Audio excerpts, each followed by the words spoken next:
All right, guys, welcome back. Finally, I sound like in The Rock now. Finally, never mind. All right, finally, the Untitled Mike Ashmore podcast is back. We were in MLB copyright jail for a little while there, but we're back. Season 2, Episode 1. A lot has changed since we were last doing these podcasts, of course. So, Somerset's a Yankees affiliate now. That's a thing. The man cave in my house is finished now. That's a thing. But we're getting started with Season 2, Episode 1. We're bringing in Josh Norris, the senior editor of Baseball America. Josh and I have been great friends for a long time now. We were very competitive back in the day on the old Trenton Thunder beat. Josh eventually blew my doors off and got hired by Baseball America, and I'm still here. So, in any event, there's a lot of really great insight in this podcast. Go through the top 10, the guys who maybe might end up in Somerset, even guys who might not, like a Jason Dominguez, who might be here in a year or two. Talk about him, talk about Estevan Florial a lot, Luis Hill, Yankee system as a whole. There's so much we get into here. Without further ado, here it is. Finally, Season 2, Episode 1 of the Untitled Mike Ashmore podcast. All right, guys, welcome back to the Untitled Mike Ashmore podcast. Finally, we were back doing these again. It is Season 2, Episode 1. We're changing it up a little bit. Our first ever non-player, non-coach. We have the senior editor over at Baseball America, Josh Norris. Josh, how you doing, bud? I'm doing well, thank you. How are you doing, Mike?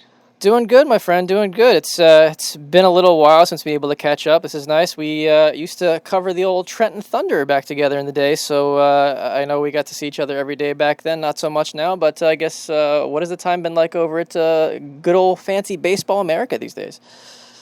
Yeah, I haven't seen you in person in 7 years. Yeah. Which is kind of insane. I guess you saw me at whatever Futures game you were at, stalking, and I was on the field, but we never actually ran into each other. But Baseball America is pretty good. I mean, it's writing about prospects and watching prospects in a normal year all the time, and pretty much what I wanted for myself. Once I started covering the Thunder, that was kind of the goal. Kind of it evolved. I mean, originally I wanted to be a beat reporter for a big league club, and then you kind of get into it and you see what that is probably like, and you say no thank you. Certainly not in this day and age. I think it's much more fun to cover the minor leagues, where you get to see these guys before they are household names. The analogy that I like to make is the stock market, where you can have a lot of Coca-Cola or Apple or Tesla or whatever, and that's cool. Those are known products, but it's much cooler to find those kind of companies before they are really big. Right. And that's where I, find the most fun, is just going to watch them at the lowest levels possible. And, as one scout, likes to put it, likes to paint the picture and dream. Yes. And that's what you do with some of these guys. Yeah, I think for people who don't know you, and I know you fairly well, I guess I would say, is I don't know anybody who is more passionate about what they do and more passionate about the game of baseball than you. And I think that largely, did a big part in kind of getting you to where you are. And I guess I kind of want to ask you that in terms of a transition to these lists that you get to put together for BA and these top prospect lists. I guess how much pride do you take it, and how much care do you take it in putting these all together in terms of just knowing how much people rely on these just to kind of inform themselves about all these prospects? I mean, it's remarkable how much people respect the handbook and what we write compared to other lists. It's wild to think how influential Baseball America has been over, I think we're just about in our 40th year now, which is kind of insane. Our founder, Alan Simpson, who oddly enough started Baseball America in Canada, is under consideration for the Hall of Fame this year. So that should tell you something there. But I do take a lot of pride into this. You see it a lot nowadays, but like when you're watching a broadcast and you see this guy who's making his debut is the number 5 prospect according to Baseball America. Wow, I wrote that, and people are quoting that and relying on that, and it's just wild to think. I'm just the same person I was in Trenton, just less hair. That's about it. Not much less. I mean, you didn't have that much then, so. It hit a level and never really. I never went full bald, but certainly not someone who can get away with many hairstyles other than a buzz cut. That is fair enough, sir. And gosh, what a natural transition to this question as well. Just the challenges in putting together the list this year, because there was no real meaningful game action for so many of these guys this year, which obviously sucks. But you had some alternate site stuff. You had guys making their big league debuts. I guess how challenging was it to kind of fit all the pieces into the puzzle this year in terms of putting together these top 30s? It's been tricky. For guys like Debbie Garcia and Clark Schmidt, you can talk to the guys who coach them at the alt site, and there's an absolute wealth of data out there. I mean, I can go look up, if I want to look up curveballs for Clark Schmidt, I can go to the backdoor site and just go bloop, bloop, bloop, and you can see every curveball he's in the big league this year. If I want to see fastballs from Garcia, I can click that and see all those. I can see their velocity. I can see their spin rate. I can see which ones got swing and misses. I can see, where they were most effective in the zone. So with guys like that, there's actually probably more data than has been available to us in the past without, some serious prying or getting documents that we weren't supposed to have our hands on. But for guys like Jason Dominguez, it's tricky. Like, he didn't play a game last year, obviously, because you signed a 2020 contract. He had a little bit of time in their DR instructs, and he is there now in their DR instructs. But other than that, he's not been on the field. There's not been a whole lot of people who have seen him. He wasn't at the alternate site. The Yankees did not hold domestic instructional league. So what do you do? He's still their number one prospect, but it's kind of hard to write 500 words about a guy who didn't do all that much, Well, I guess I have to pick your brain about Mr. Dominguez then. There's been a lot of stuff written that, Jason Dominguez is going to be in Somerset, and at least the start of the season. Absolutely not, at least in my opinion. And, I see this guy is hyped to the absolute moon. This isn't my first rodeo covering the Yankee system. Obviously not yours either. We've both seen guys who are hyped to the moon and for really no fault of their own, never really fulfill what others are saying. I guess... What is the... Oh, there's some fault of their own. Well, sure. But I mean, at least compared to what, these guys get... Jesus Montero. Yes, Jesus Montero. You can even make a case for Gary Sanchez. A lot of these guys are the expectations versus ultimate reality are completely different. But what is the buzz on Dominguez right now? And I see the comps on him. I see the hype on him. I guess how real is all of it? That's the $1 million question. I mean, we'll see how real it is on him. I'd like to tell you one way or the other it's definitely real, or I don't want to tell you it's not. But there's a degree of error in scouting and player development and all those things, and he just simply has not gotten on the field yet. He hasn't played games, and until that games that count. Until that happens, it's status quo. He hasn't really done anything to change his height. He got a little older, but that's about it. And his body's changed a little bit, but you still have to get him meaningful game action. In talking to these guys, they say, he's absolutely a bucket of tools. He's possibly the best package of tools some of these guys in the Yankee system have ever scouted. I think I had one say, guys he put there are, in terms of tools, Josh Beckett, Jason Dominguez, and I want to say Alex Rodriguez. That's a pretty nice group of players. But they also say, we haven't seen him against any real pitching yet. He hasn't seen quality breaking balls in a while.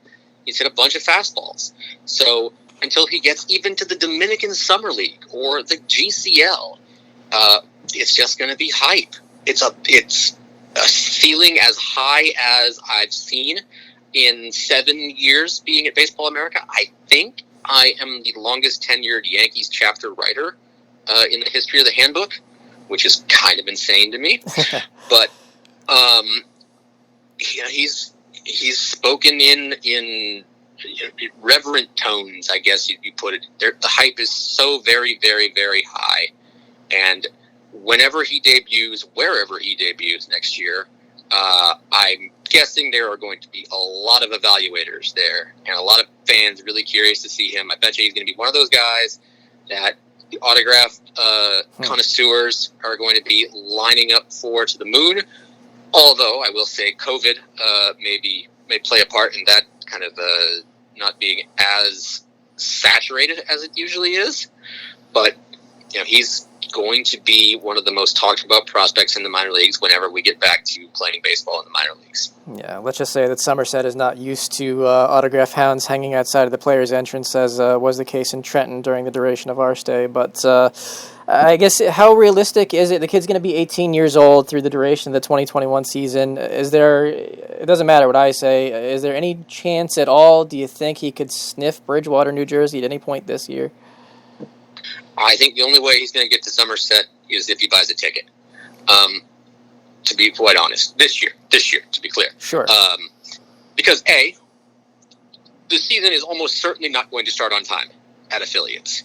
Given the schedule of the vaccine and who appears to be getting the vaccine first, I don't imagine we're going to start minor league baseball in April at affiliates. There may be some sort of alt-site setup going on where you have everybody working at the complexes. Sounds like spring training is going to be staggered. So he's not going to get to an affiliate. I guess the Yankees have named their affiliate, so he's not going to get to Tampa, I guess, for a while, or Hudson Valley. So that will make it even longer in theory, a time that he's going to get to Somerset. So I would not expect him there in 2021. 2022, perhaps, if he is what we think he is, if he can move as quickly as we think he can. But, he's still a tool set. There's got to be more game experience. As, one scout put it to me, it takes a lot more than tools to build a house.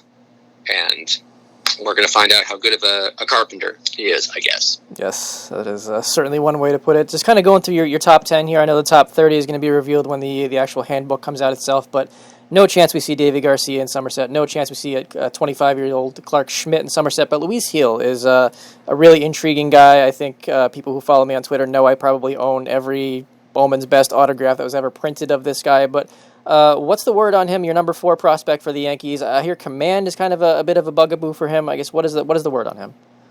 I mean, it's the same as not the same, but it's similar to what it was last year. You have a pack of talented pitchers who finished last year either at low or high A, and he's got the most upside of any of them, I think. It's not like the others don't have a lot of it, but it's just, I think if you surveyed 10 scouts on that group of guys, you'd get 10 different answers. I don't know if that's mathematically possible, but you'd get a lot of different variations. And I think what it comes down to is he produces the most velocity from the easiest delivery at a frame that's kind of built to hold a starter's workload better than most. There's work to be done on his secondaries, as would be the case for just about any A-ball pitcher. The Yankees have worked to kind of tweak his arsenal to, something that more is fitting of today's game, where it's kind of the fastball that you can use up in the zone and a breaking pitch that you will tunnel off the top of it and then, use it to affect hitters' timing and eye levels. I think that's the case with virtually every one of their pitchers, but you could go any number of ways with that group of pitchers and you wouldn't be wrong, but I picked the ease of operation and projectability of his frame as a reason why I think he was just a little bit above the rest. Right, they added a slider with him. I see that the guys over there are kind of tinkering with a lot of these pitchers over there. Has that kind of been your experience from what you've talked to scouts about as well and people within that organization? Is that a lot of these guys are kind of getting their stuff tinkered with it at this point? Well, inside, yeah. I mean, that's the challenge with the Yankees this year. Their alt-site video was not shared publicly among other teams, and they didn't hold domestic instructs. So outside scouts really haven't seen them since 2019, outside of big league spring training and whatever little bit of minor league spring training we had before March 12th. So outside scouts haven't seen him yet. So it's kind of a tricky thing to say in that regard. But yes, they are their new kind of pitching development group, headed by Sam Breen and Desi Drushel, have worked pretty hard to optimize these guys' arsenals.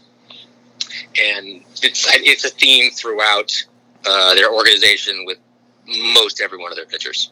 Yeah, I guess maybe optimize is maybe the better word than tinker, but just in terms of looking at a potential rotation in Somerset, and anybody who says they know who is going to end up on Somerset's opening day roster, we have no clue yet for a long time. We're taping this in early December. It's months and months away from actually literally knowing any of that, but it seems like on paper the potential is there for a really strong rotation in Somerset. Just in terms of kind of the guys kind of the tail end of your top 10, your Vizcaíno types, your Medinas. I know Ronzi Contreras is out of your top 10, but he's another highly regarded guy. In terms of the way Somerset's starting rotation could potentially look, I guess how optimistic are you in terms of a highly prospect-laden group there? I think it will be, if not initially, then eventually. It depends on how much teams value what they were able to do at the alternate site. Yeah, those guys faced upper-level hitters. You know, you're talking about, I think the guy they said led the alt site in home runs was Esteban Florial, but number 2 was Rob Brantley, who is, not prospect eligible. He's an older veteran backstop, and this is the kind of guys they were. Eric Kratz was there. Sure. These are guys they're pitching to, but you're facing the same group over and over again. So it's going to depend on what your group values in terms of like almost an exchange rate for a real minor league season. Like, is a summer at the alt site the same as a summer between high and double A, or is it maybe a little better? I don't know. It's also going to depend on, when minor leaguers, although Heel and Vizcaíno and Contreras, I believe, are all on the 40-man roster, so they'll be at big league spring training regardless. It all really depends on the mechanics of the season next year, but I would guess they would start back at high A. In this case, that's Hudson Valley. Right? Yes, Hudson Valley. And then get there in a couple months. I don't know. Although I will say also, if it starts anywhere close to on time, the weather in Hudson Valley and Somerset might not be something you want to shove your kids in immediately. You might start them back at low A for a little bit, but there's going to be a roster crunch anyway too because of the new player limits that are going to be there, and it's going to be tricky. It's going to be very, very tricky. I'll say that, but I would not expect them to open at Somerset.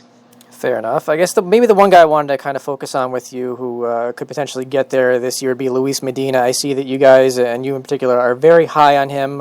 You don't really hear a lot about him, don't see a ton written about him, at least from a mainstream standpoint. Just from your research and maybe getting a chance to see this guy, why is everybody so high on him? Because he's got the best stuff in the organization, period. Bar none. If he had average command, he would be in the big leagues. You can argue that he has nothing on his card worse than a 6 if it's consistent. You could talk about an 8 and 2 7s, 2 8s and a 7. It's absolutely unflinchingly electric stuff. The problem is he doesn't command it almost ever. Except toward the end of 2019, when something clicked and he found the strike zone more often and was absolutely dominant as anybody would have projected. Internally, as recently as a couple of years ago, this was the number 1 pitching prospect in their system as they ranked it. If they were to do the handbook chapter, they would have put him number 1 on their pitching board. He's was throwing 100 miles an hour as a 16-year-old. I've seen him before a couple of times, and when it's right, it's absolutely unhittable, without question. But if he gets into trouble, he goes to pieces. He's extremely flappable. is, I guess, the way I would put it. You'd see him dominate, and then he'd give up a single, and it would be like, the world was ending. So there's some issues to deal with there. It's not there's no problematic parts to his delivery. His stuff is incredible. That's why I keep putting him in the top 10. I mean, you and I watched the development of Dellin Betances. Sure. That stuff was always, top ranked stuff. You could understand why this guy would strike out the world, but he didn't always command it. Now, granted, their bodies are wildly different, but that was why he kept getting chances, because he could throw 98 to 100 with a hammer and the occasional, I think, changeup. But guys like that, with stuff like that, will continue to get chances from now until the end of time. And I don't know, more than most, I believe that you follow the tools as much as possible. And sometimes it's going to make me look stupid, but sometimes it'll make me look really smart. And I'm going to keep believing in Luis Medina until he, proves me wrong. You and I watched the Killer Bees, so to speak, back in the day with Manny Banuelos and Andrew Brackman and Dellin Betances. And Dellin was obviously, at least for me, always the most intriguing guy, but he was a guy who would always be like, just move this guy to the bullpen, and I think you're really going to unlock his potential. And ultimately, I feel like that's what happened. Is that maybe the case for Medina as well down the road? It could happen. I mean, I've had guys compare him to, Edwin Diaz in the big leagues. He could be a lockdown closer, but he still has to have that command. He hasn't shown mostly the consistent command that you would need for a relief role just yet. It's not good. I mean, we're talking, I want to say like 10 walks per 9 career. I'm looking it up right now because that's great on a podcast. It's high. Put it that way. It's high. It's really high. And let's see. The winner is... I was oversold it. 7.1 walks per 9. 18 with Pulaski, he walked 11.5 per 9, but struck out 11.8. So the stuff is there. The controlling command is not. That's why I will keep buying him. And they put him on the 40-man because they believed someone would take him and stash him on their roster next year. Next year. Yeah. Ronzi Contreras, probably the last pitching guy I would want to ask you about. Guy who was in your top 10 last year, maybe slightly outside of it this year. Was there anything development-wise that led to that? Was it just kind of needing to slot some draft guys into the top 10 that maybe knocked him out? I guess what kind of led to him slotting down a couple spots? It was the reason. I think he's going to be 11. Just because Austin Wells had to go in there, their first rounder from this year. Sure. And someone had to move out. He was tough. Like I hate to say it was this, but it's simply because of all those guys he didn't get to develop this year. Alexander Vizcaino was not on the 40, but they brought him to the alt site. It didn't bring Rowancy. Alexander got to high A last year. Rowancy stayed at Charleston all year last year. The one guy who didn't get the promotion. So I kind of let their decisions do the talking for me. Do I think he has a decent future? Yes, I do. But there are only 10 spots in the top 10. And Austin Wells had to go in there, I think, considering where we ranked him in our pre-draft ranking. I think he was like number 25 or something, maybe 20 on that. And that's a guy that's a top 10 prospect in most, if not all, systems. So somebody had to get the bump, and it was him. Yeah, with not getting that alternate site experience, is that maybe a guy who, in theory, could move a little bit more slowly through their system this year?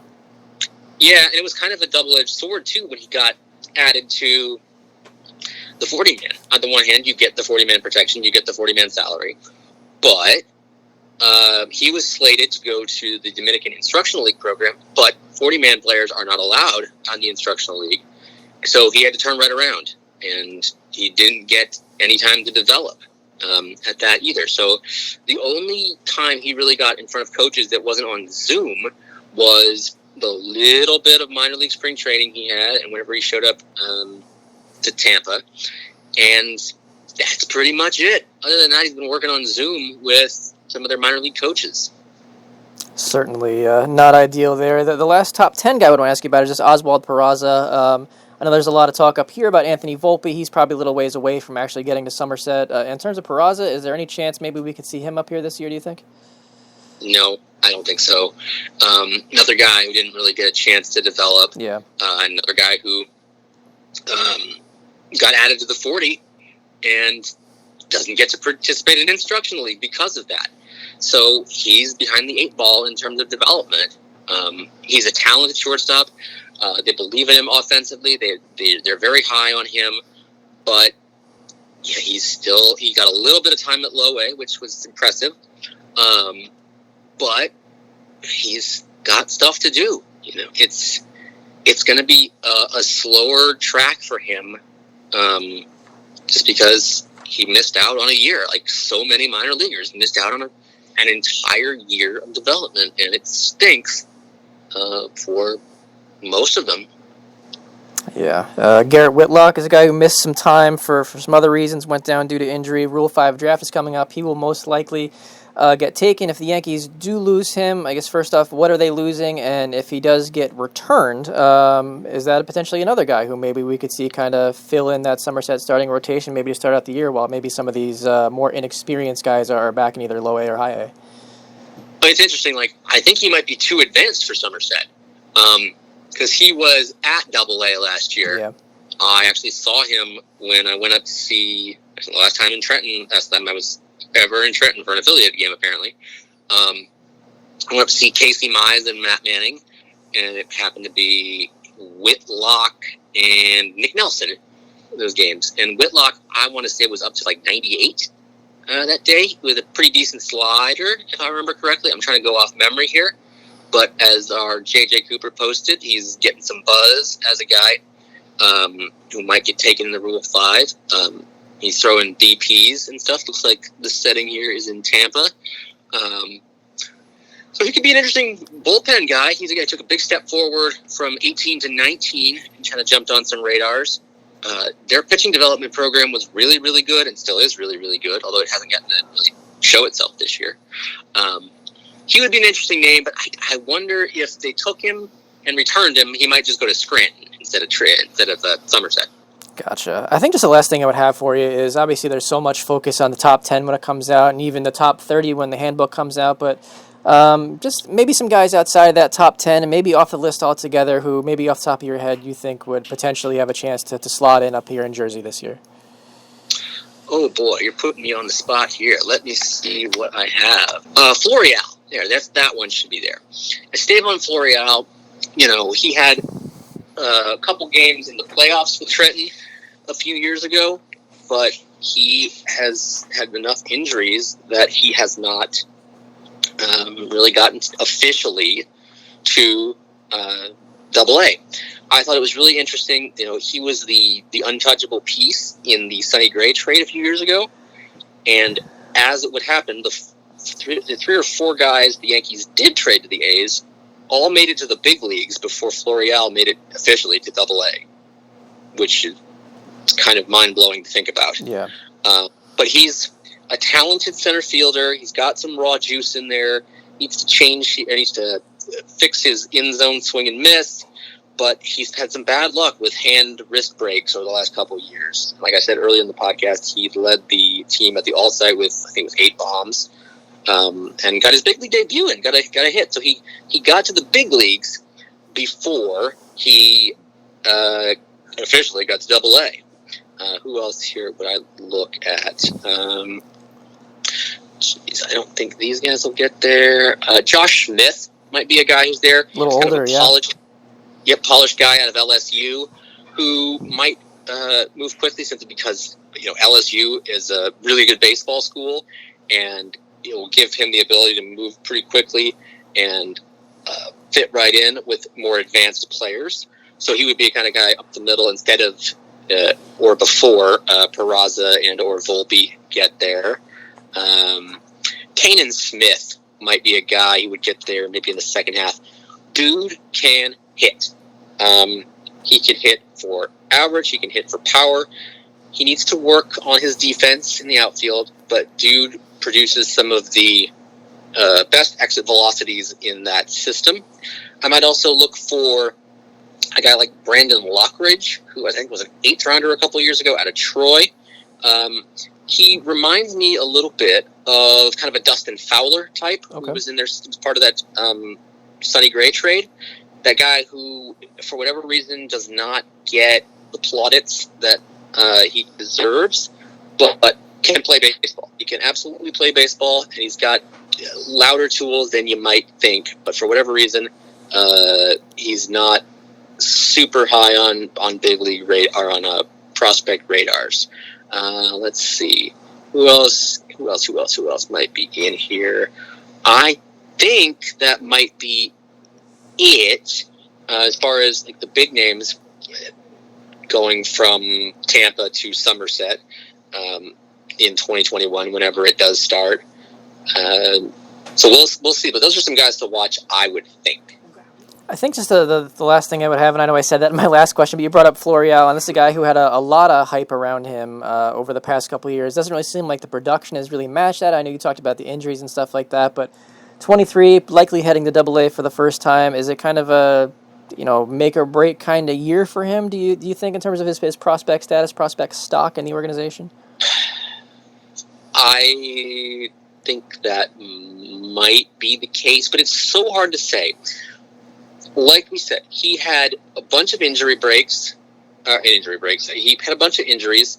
He spent some time in the fall league where he didn't really get his timing back. But he missed out on that much development. And then this year, you got some development at the alt site, but not quite what you would get in a normal year. What he probably would have gone to Trenton and then hopefully Scranton and then been knocking on the door of the big leagues. But he's to be excited for. Still, he's going to rank in the 11 through 15 range, I think. The full disclosure, and on December 2nd, I do not have the 11 through 30 written, so I couldn't tell you where exactly he's going to rank. But he's also a high makeup guy. I thought what stuck out to me in the story I wrote about him right before that trade deadline, when I thought he was going to get dealt for Sonny Gray or whoever it might have been. He's fluent in English. He's just a nice person. He did the entire interview with me in English without a translator. He talked about, he went and bought a car. I think it was like an old Buick, so he could go get whatever his teammates might need at CVS or Walgreens if the need arose. He would cook for them in Pulaski when he was there. They had there's a hotel near Pulaski that the Yankees or the people at Pulaski kind of turned into a dorm for the players, if I remember correctly. And so everybody's living there. And Florial would do the cooking for a lot of his teammates who were not as skilled like that. So he's a quality dude, and makeup, does matter. And it probably has helped him persevere through these last couple of years where he's had a chance to open eyes on the big stage in big league spring training, but has had handbrakes both times. So I would be excited for him, and that's a guy I think would absolutely start the year in Somerset when we get going. Well, sounds like a guy who would be a really good fit in Somerset with the off-field first culture that they've built over there over the past 23, 24 years or so. But Josh, taking up way more of your time than I told you I would, man. I really appreciate you taking time for me. You've always been just an incredible friend to me, more than people will ever know, and I wish you all the best going forward at BA. Anything you want to plug here towards the end?